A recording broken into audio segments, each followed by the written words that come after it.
offended by what I was offended by. Wow, they found Kendrick and Wifey. That's obviously doing shopping. They got the same outfit. Yeah, it's true. In public. Yeah, that's a nice shirt. That was a nice shirt. All right, so when he said the shopping line in real life, what did you say? I said, let me get away from him. Because it was like, he was like, yo, you hot now. Now we got to hang out now. Like, like hang out. Yeah. He said, I don't know, maybe I take you shopping and I get you some flash and you could give me the hood shit. And I was looking and I was like, let me just move away from him because I'm going to mess up the wedding. I always say to myself, it was someone's wedding? It was Chris Lighty's wedding. It was in Miami. Nori's there. Nori knows this because I looked at him like, yo. One day in court, something surprising happened. A famous rapper named 50 Cent came in to talk. People know 50 Cent because he's funny, honest, and doesn't like to hide the truth. He has made jokes about Diddy for a long time, but no one thought he would come to court and say serious things about him. The police were trying to find out if Diddy did something very wrong. 50 Cent said Diddy had a secret life, and he told everyone about it. He even brought a paper with names of people and events that showed the truth. The judge asked everyone to stay calm, but people were shocked when they heard what 50 Cent said. 50 Cent and Diddy were never really friends. For years, 50 Cent joked about Diddy on Instagram. Sometimes, it was funny, but sometimes the jokes had a deeper meaning.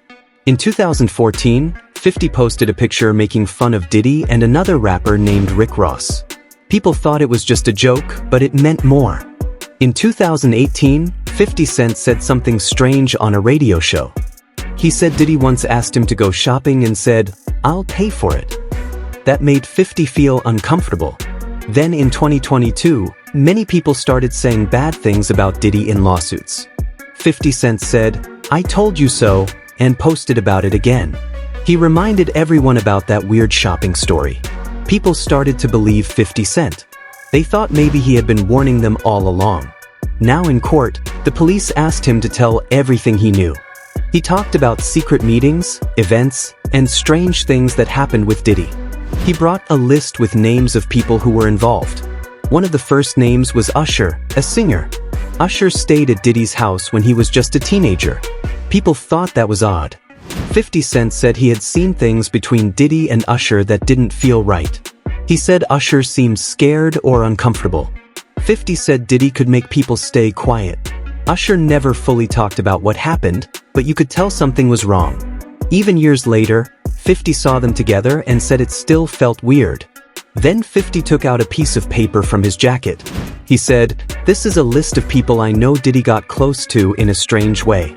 He said it wasn't just about being weird, it was about Diddy using his fame to control young people. Next, he talked about another rapper named Fabulous. One time on a podcast, Diddy kept asking Fabulous why they never partied together. Fabulous looked very nervous. 50 told the court that Diddy once tried to get Fabulous to go upstairs at a party, but Fabulous ran away. 50 Cent said he always told young rappers, "Don't take gifts from Diddy. Don't go to his house. Don't stay at his parties. That's when things get weird." He said many people, singers, bodyguards, workers, had stories but were too scared to talk. But 50 said, "I'm here to tell you." Then the police asked if he would say the names on the list. 50 said, "Oh, that's just the beginning." Everyone was shocked when he said the next name, Justin Bieber. 50 said that when Justin was very young and new to music, he spent a lot of time with Diddy. One time, Diddy said, "He's with me for the next 48 hours, and laughed. But 50 said it wasn't funny. He said it didn't seem like Justin was learning music, he was being shown things a child shouldn't see. He didn't give too many scary details, but everyone understood what he meant. In an interview, Diddy was asked if he would let his own child go to Flavor Camp. He laughed nervously and said, "No way." 50 Cent told the court this wasn't a joke. He said it was about Justin Bieber having a hard time later and feeling very sad and stressed because of the dark side of being famous. 50 Cent said Puff, Diddy, found these young kids, promised them everything, and then controlled them by giving gifts and then being very quiet. 50 said, "And that quiet is very loud." When asked if Bieber ever talked about it in public, 50 Cent said, "No, never." While the jury thought about this, Diddy looked down at the table and didn't say anything. But the court wasn't done yet because 50 Cent was about to talk about people even closer to the streets and secrets only he dared to say out loud. 50 Cent said, he said a lot by what he didn't say, by what he avoided, and how quickly he moved away from Puff when he got the chance. The court got quiet as 50 Cent looked right at Diddy and said, this is not just a rumor. Then 50 Cent told the court, I got this straight from a man who saw it himself. I'm talking about my friend Gene Deal. Gene Deal, Puff's longtime bodyguard, had talked about this in an interview before, but now he was telling the court under oath. Gene said Puff bought all kinds of toys and stuff you don't want to imagine, lots of things. Gene, being the security guard, had to watch over them. Gene told a story about what happened after they flew to a show in North Carolina. Puff and Ja Rule went into a private room.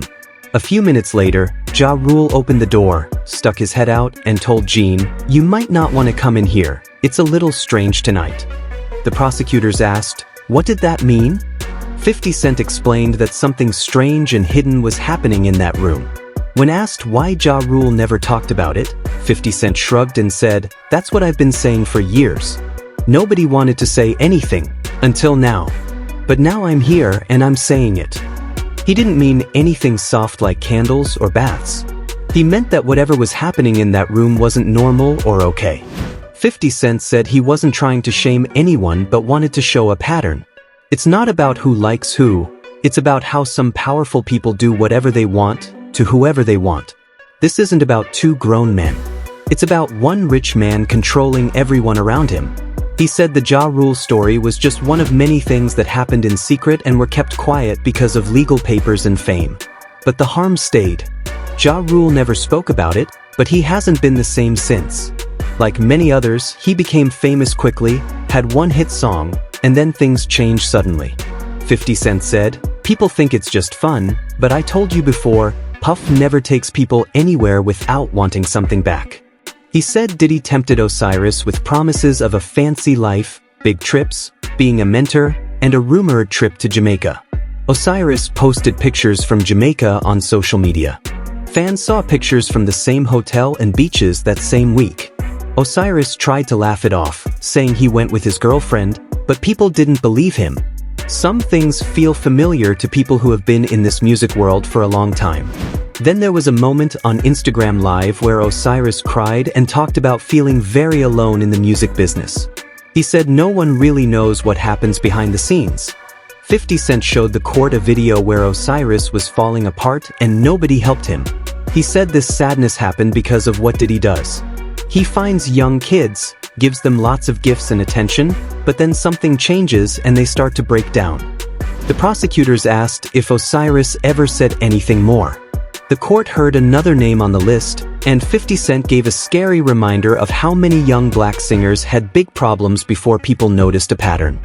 This is not a coincidence, it's a system, and Puff, Diddy, is at the center. When 50 Cent said the next name, the whole room got tense. It was about Usher.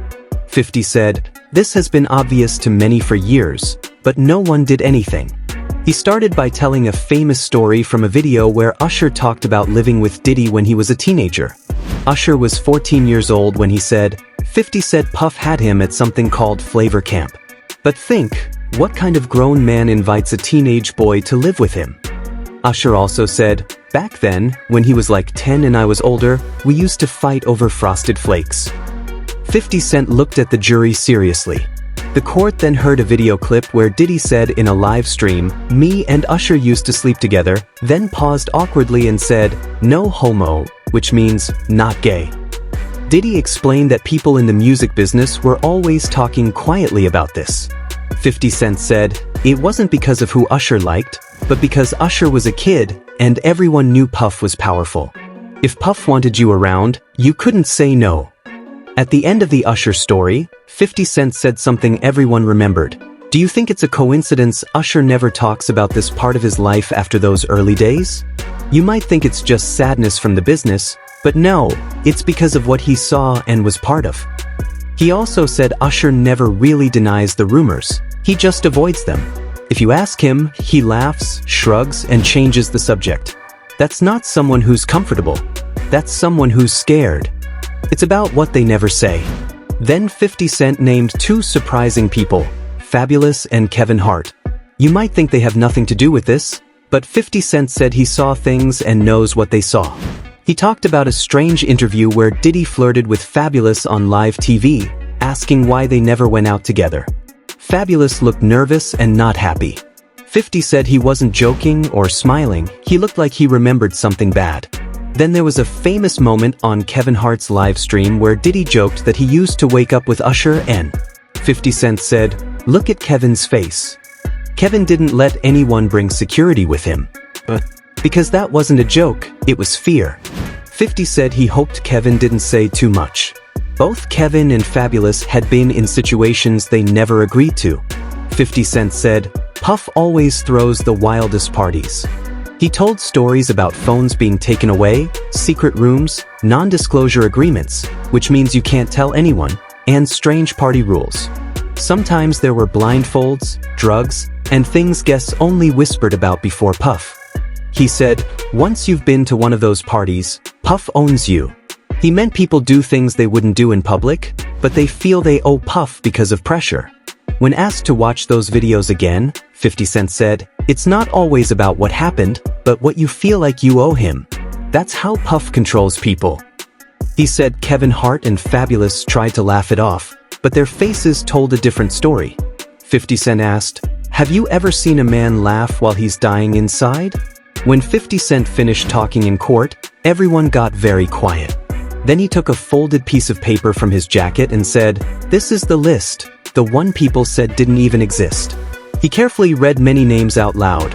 Usher, Wyckoff Cyrus, Justin Bieber, Ja Rule, Bow Wow, Trey Songz, Kevin Hart, Fabulous, and more. Some names he didn't say yet because those people aren't ready, but they will be someday. The jury didn't need proof that the videos were real. Now, under oath, the true story behind the nervous laughs was finally coming out. When asked why he was telling all this, 50 Cent said he knew a whole system of people helped hide these secrets and cleaned up problems. He said the silence wasn't just because of fear, but because people were protecting Puff. Everyone signed papers called NDAs that said if they talked, they wouldn't work again. Some believed it. He also said some people on the list were not victims but helpers, people Puff recruited who got something from it. But he wouldn't say their names today. 50 Cent said he chose to speak up because, "I have kids, and I'm not going to let this man hurt the next generation. I've seen too many people fall apart." He ended by saying, "This trial isn't about one video, or Cassie, or even money. It's about the power this man used to hurt and break people. And I'm done being quiet." The courtroom was very still. No cheering. When someone like 50 Cent speaks, it's serious. That day, the courtroom emptied quickly, and the whole music world was shocked. 50 Cent didn't just tell his story, he opened a huge problem no one could ignore. The news shouted headlines like, "50 Cent names names in Diddy trial," and "Scandal grows," and "Is hip-hop's power falling apart?" But the real chaos started quietly. PR teams worked fast. Lawyers sent letters to stop people from talking, and famous people who once posted happy photos with Diddy suddenly went quiet. People close to the case said many famous people named in the 50 story were very scared of being called to court.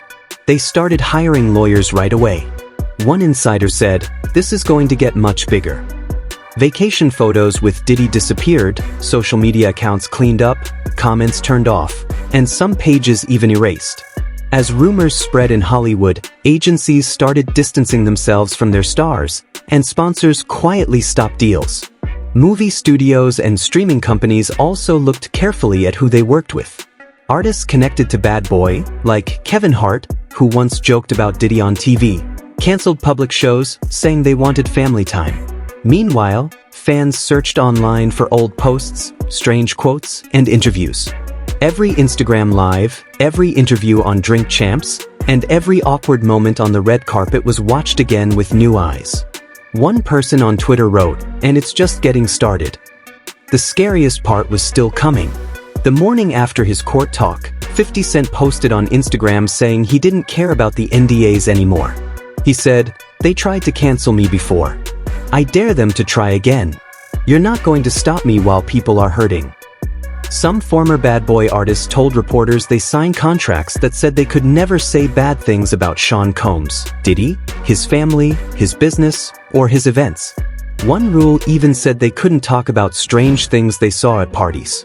With the simple words, "More names coming soon," 50 posted a picture of himself outside the courthouse. The silence was over. For the first time, the shield of protection around some people started to break. Maybe the untouchable people were finally going to fall.